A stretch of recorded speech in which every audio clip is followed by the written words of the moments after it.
नमस्कार साथियों, फौजदार जी के ट्रिक पर आपका हार्दिक स्वागत है। आज अपन राजस्थान की चित्रकला को आगे बढ़ाते हुए पार्ट 2 के साथ उपस्थित हैं। राजस्थान की चित्रकला का भाग 2 अपन ने विद्यार्थियों अध्ययन किया था। राजस्थान की चित्रकला में भाग पहले में राजस्थान की चित्रकला की सामान्य जानकारियां एवं राजस्थान की चित्रकला को 4 प्रमुख भागों में विभाजित किया गया है, जिसमें Mewar school, Marwar school, Dhundhar school एवं हाड़ौती स्कूल। तो अपन मित्रों मेवाड़ स्कूल में एक चित्र शैली पढ़ चुके थे जिसका नाम था उदयपुर चित्र शैली या मेवाड़ चित्र शैली। उस चित्र शैली की सामान्य जानकारियों के बाद अपन अगली का आज अध्ययन करेंगे, जिसमें होगी नाथ द्वारा चित्र शैली। नाथ द्वारा चित्र शैली मेवाड़ स्कूल का एक पार्ट है। मेवाड़ स्कूल में उदयपुर चित्र शैली, नाथ द्वारा चित्र शैली, चावंड चित्र शैली और देवगढ़ चित्र शैली आती हैं। तो दूसरा अध्ययन करेंगे मित्रों नाथ द्वारा चित्र शैली। देखो नाथ द्वारा जो चित्र शैली है, इस शैली का उद्भव महाराणा राज सिंह के काल में होता है। इस शैली का उद्भव महाराणा राज सिंह के शासनकाल में होता है। महाराणा राज सिंह के शासनकाल में तो होता है, लेकिन कब से माना जाता है? ऐसा कहते हैं महाराणा राज सिंह ने श्रीनाथ जी की मूर्ति की स्थापना करवाई थी साहब सिहाड़ गांव में। किस गांव में मित्रों? सिहाड़ गांव। और इस सिहाड़ गांव को ही वर्तमान में नाथ द्वारा नाम से जाना जाता है। तो महाराणा राज सिंह ने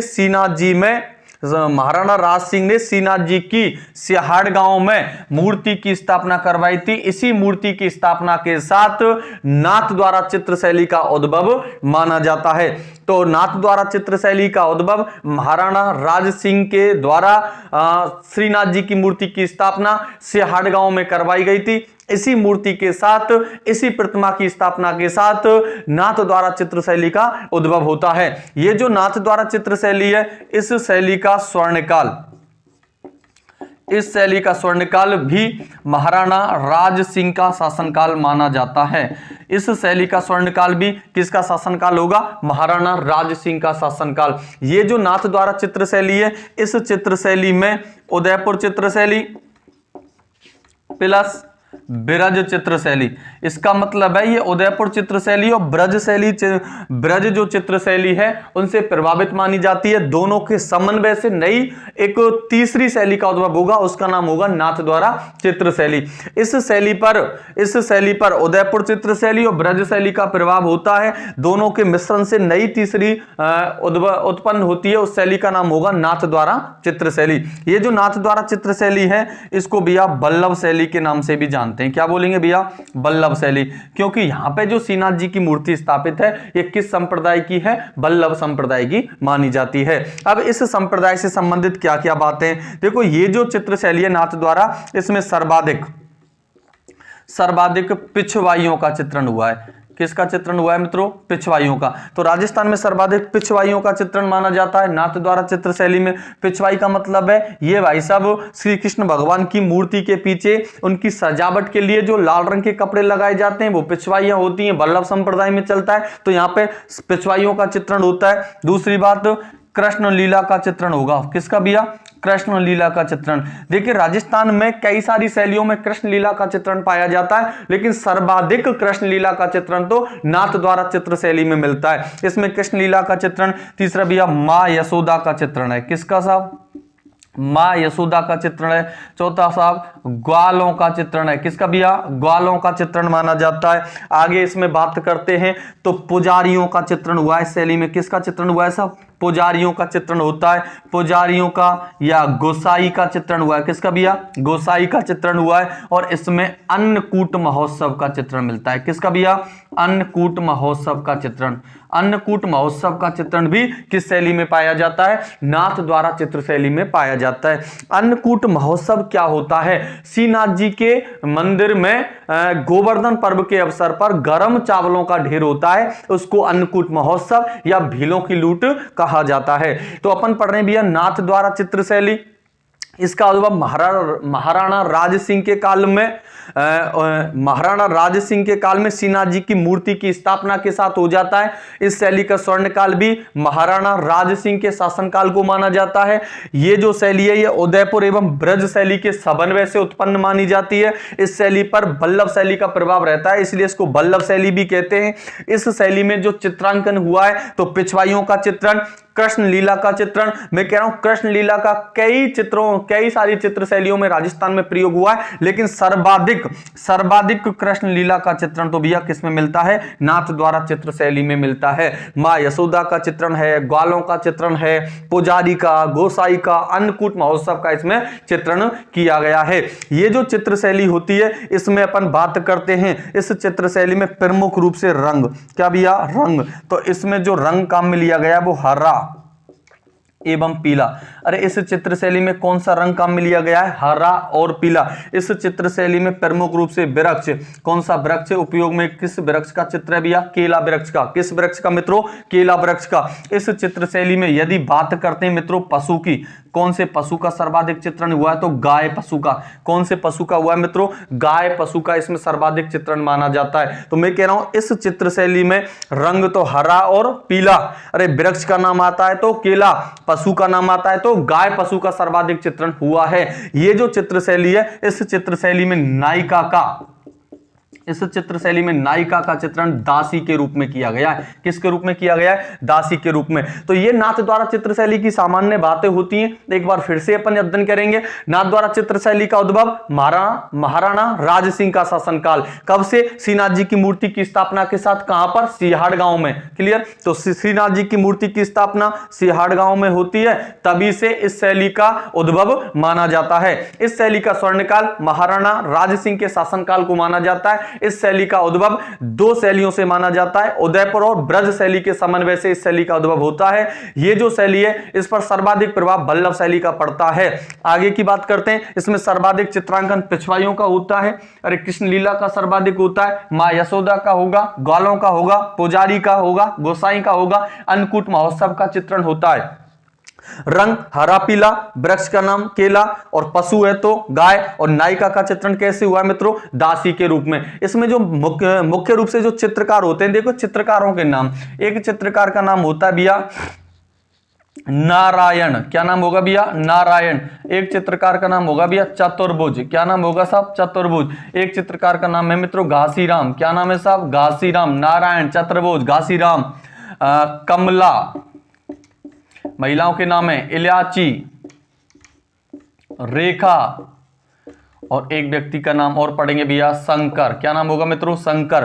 तो नारायण है, चतुर्भुज है, घासीराम है, कमला है, इल्याची है, रेखा है और शंकर है। ये आपकी नाथ द्वारा चित्र शैली हो जाएगी। तो मेवाड़ स्कूल का नंबर 2 पार्ट नाथ द्वारा। तो नाथ द्वारा चित्र शैली का उद्भव महाराणा राज सिंह का शासनकाल। स्वर्णकाल महाराणा राज सिंह का शासनकाल। कितनी शैलियों का समन्वय है? 2। एक का नाम उदयपुर, दूसरी का नाम ब्रज। इस शैली को क्या कह सकते हैं? बल्लभ शैली, क्योंकि ये मंदिर किस शैली का है? बल्लभ संप्रदाय का माना जाता है। सर्वाधिक पिछवाइयों का चित्रण है, सर्वाधिक कृष्ण लीला का चित्रण है, इसमें मां यशोदा का चित्रण है, ग्वालों का चित्रण है, पुजारी का चित्रण है, गोसाई का चित्रण है और अन्नकूट महोत्सव का चित्रण है।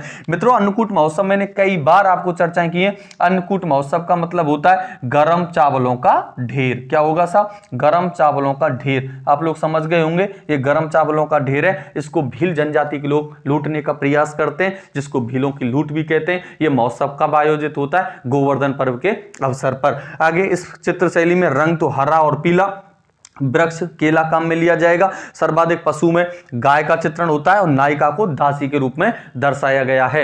ये जो चित्र शैली है इसके प्रमुख रूप से चित्रकार तो नारायण है, चतुर्भुज है, घासीराम है, कमला है, इल्याची है, रेखा है और शंकर है।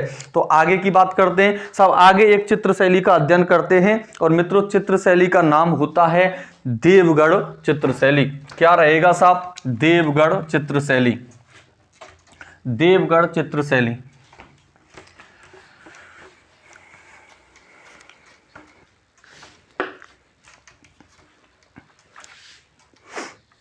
देवगढ़ चित्र शैली।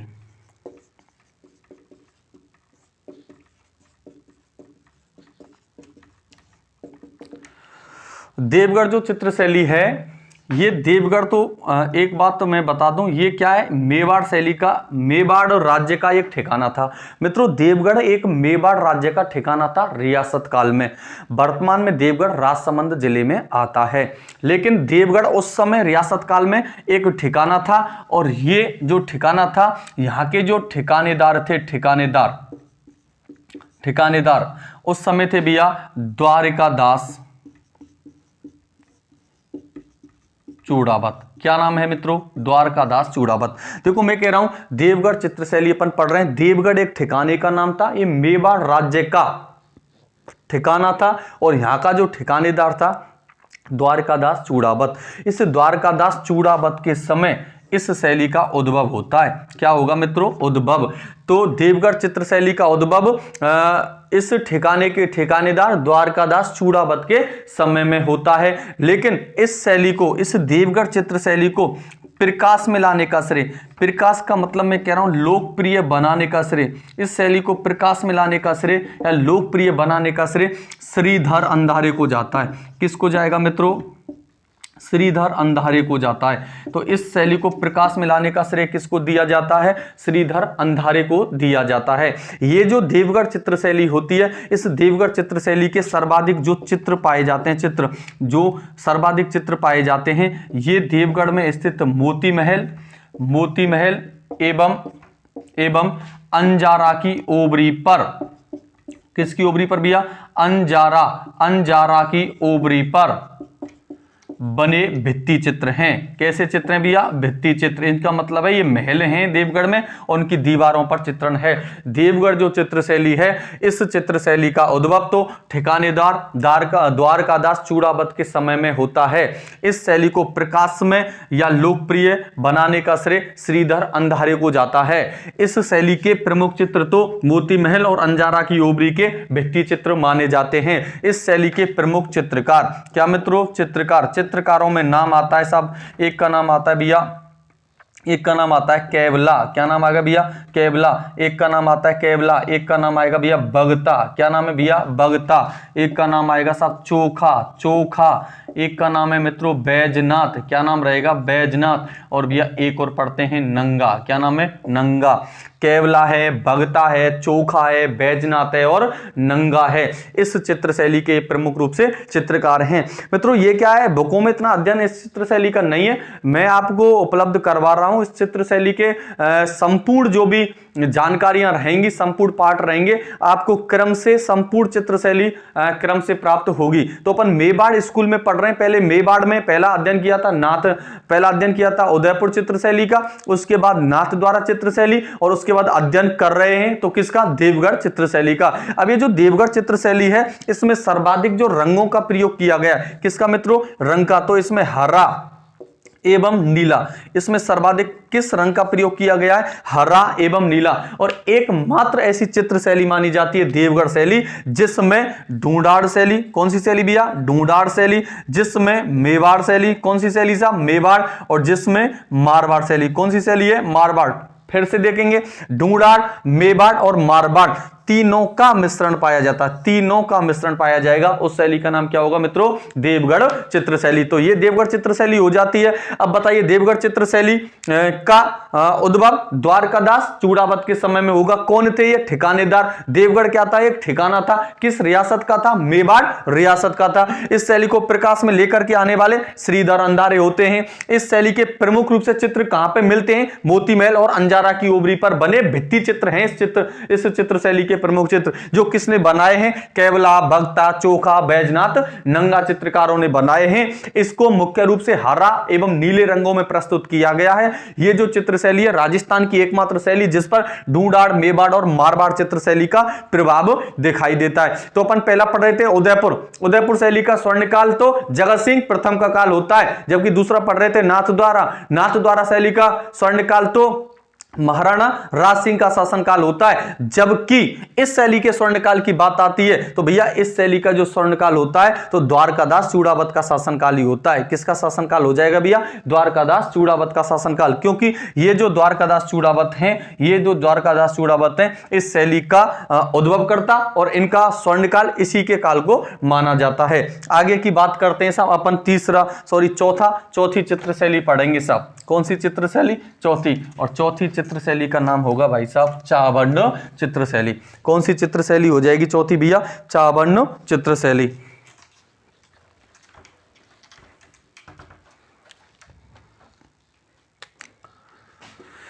चावर्ण चित्रशैली। देखो चावर्ण क्या है? चावर्ण एक स्थान का नाम था और चावर्ण को राजधानी महाराणा प्रताप ने बनाया था। ये जो चावर्ण है, इस शैली का उद्भव भी, चावर्ण शैली का उद्भव भी महाराणा प्रताप के शासनकाल को माना जाता है।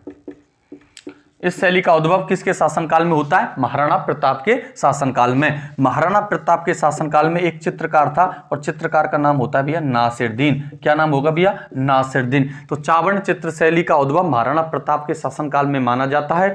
महाराणा प्रताप ने, ऐसा माना जाता है, एक लूड़ा चावड़िया नामक व्यक्ति था, उसको मार करके चावंड नगर बसाया था, चावंड को अपनी राजधानी बनाया था। उस समय से ही चावंड चित्रशैली का प्रारंभ माना जाता है।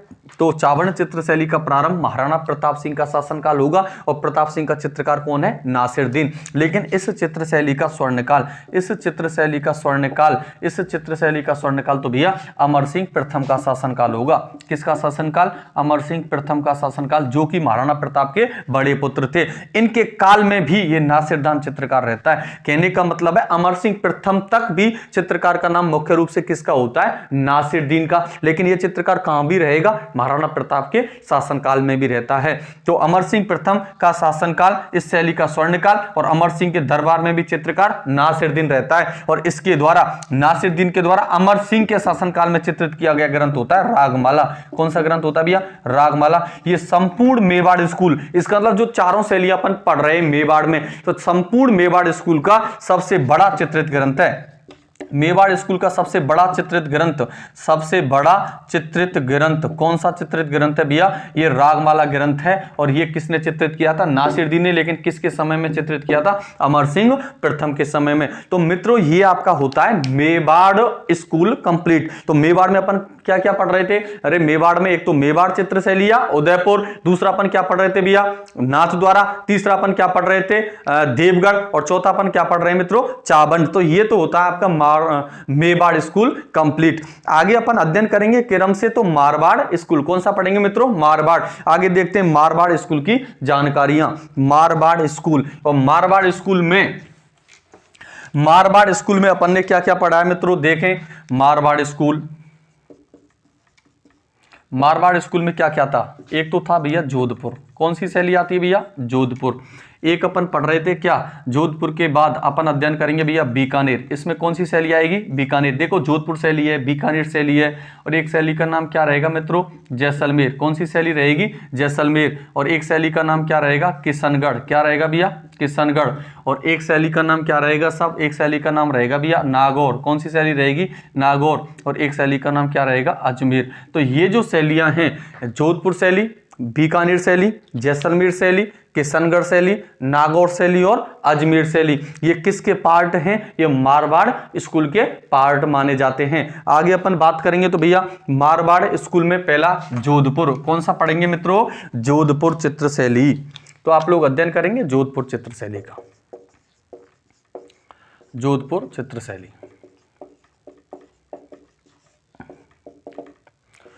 देखो, जोधपुर चित्रशैली का प्रारंभ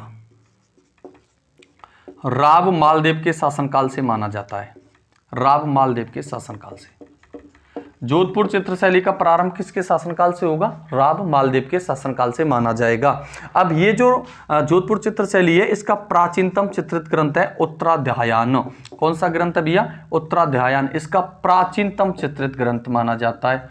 प्राचीनतम चित्रित ग्रंथ है जो कि किसके शासनकाल में चित्रित किया गया था, तो यह राव मालदेव के शासनकाल में ही चित्रित किया गया है। जोधपुर चित्र शैली का प्रारंभ राव मालदेव के शासनकाल को माना जाता है। इस चित्र शैली का प्राचीनतम चित्रित ग्रंथ उत्तराध्यायन है। किसके काल में चित्रित हुआ था? मालदेव के शासनकाल में। अब मालदेव के शासनकाल में किसकी बात पढ़ रहे हैं भैया? मालदेव। ये जो मालदेव हैं इनके शासनकाल में मेहरानगढ़ दुर्ग के अंतर्गत चोखेलाभ महलों पर, कौन से महलों पर? चोखेलाभ महलों पर भित्ति चित्रण का कार्य होता है। किसका कार्य होगा भैया? भित्ति चित्रण का। तो जोधपुर शैली में चोखेलाभ में जोधपुर शैली में चोखेलाभ महलों में भित्ति चित्रण का कार्य किसके शासनकाल में होता है? मालदेव के शासनकाल में। और इनमें मुख्य रूप से भित्ति चित्रणों में या चोखेलाभ के महलों में जो भित्ति चित्रण बनते हैं वो भित्ति चित्रण राम रावण के, किसके भैया? राम रावण के युद्ध के चित्र माने जाते हैं। किसके चित्र माने जाएंगे? राम रावण युद्ध के चित्र। तो अपन पढ़ रहे हैं जोधपुर चित्र शैली। उद्भव राम मालदेव का शासनकाल। प्राचीनतम ग्रंथ उत्तराध्यायन ग्रंथ किसके शासनकाल में चित्र हुआ है? राम मालदेव के शासनकाल में। राव मालदेव के शासनकाल में ही चोखेलाभ महलों पर भित्ति चित्रण का कार्य होता है। और भित्ति चित्रण के कार्यों में मुख्य रूप से जो चित्र बनाए गए हैं वो राम एवं रावण के युद्ध के चित्रणों का वर्णन मिलता है। आगे भैया इस शैली में जोधपुर शैली में एक राजा होते हैं गज सिंह।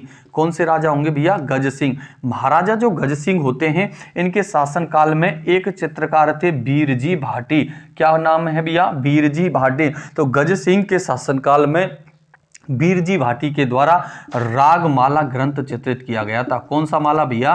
रागमाला। देखो रागमाला ग्रंथ कई चित्र शैलियों में मिलता है। अभी अपन ने पढ़ा है कि चावंड चित्र शैली में भी रागमाला का ग्रंथ चित्रित हुआ है, लेकिन वो महाराणा अमर सिंह प्रथम के शासनकाल में चित्रित हुआ था और नासिरुद्दीन चित्रकार ने चित्रित किया था। वो मेवाड़ स्कूल का सबसे बड़ा चित्रित ग्रंथ माना जाता है। ऐसे रागमाला ग्रंथ जोधपुर चित्र शैली में भी चित्रित हुआ है, लेकिन किसके समय, किसके द्वारा? बीरजी भाटी के द्वारा। और किसके समय? महाराजा गज सिंह के समय होता है। आगे भैया एक और इसमें राजा आएंगे, कौन? मोटा राजा उदय सिंह। इसमें एक राजा का नाम और अपन अध्ययन करेंगे, मोटा राजा उदय सिंह। ये जो मोटा राजा उदय सिंह है, मोटा राजा उदय सिंह के शासनकाल में इस शैली में पड़ता है मुगल प्रभाव। कौन सा प्रभाव पड़ जाएगा भाई साहब? मुगल प्रभाव। इसका मतलब है मुगलों के चित्रों की प्रधानता भी अपने चित्रों में देखने को मिलती है और मुगलों से संबंध स्थापित करते हैं मोटा राजा उदय सिंह।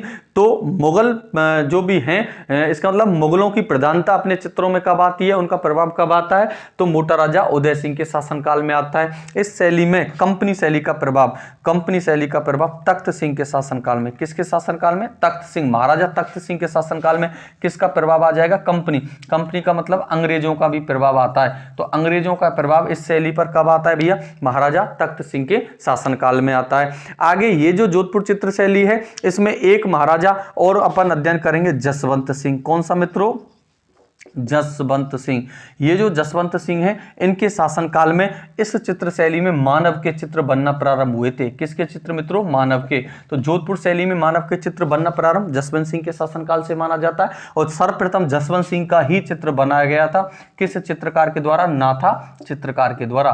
किसके द्वारा मित्रों? नाथा चित्रकार के द्वारा। तो जोधपुर चित्र शैली में मानव का चित्र बनना प्रारंभ हुआ था जसवंत सिंह के काल में और सर्वप्रथम जसवंत सिंह का ही चित्र बनाया गया था। किसके द्वारा? नाथा चित्रकार के द्वारा। एक बार ये सारी बातें रिवाइज करते हैं। तो जोधपुर चित्र शैली जिसका उद्भव राम मालदेव का शासनकाल है, प्रथम ग्रंथ है उत्तराध्यायन, प्राचीनतम ग्रंथ या प्रथम ग्रंथ है उत्तराध्यायन ग्रंथ, जो कि मालदेव के शासनकाल में चित्रित हुआ है। मालदेव जो होते हैं इनके शासनकाल में चोखेलाभ महलों पर भित्ति चित्रण का कार्य होता है और इन कार्यों में मुख्य रूप से राव रावण के युद्ध के चित्र होते हैं। एक शासन इनके शासन गज सिंह का शासनकाल आता है। गज सिंह के शासनकाल में बीरजी भाटी ने रागमाला ग्रंथ चित्रित किया था जोधपुर शैली में। मोटा राजा उदय सिंह के काल में मुगल प्रभाव आता है।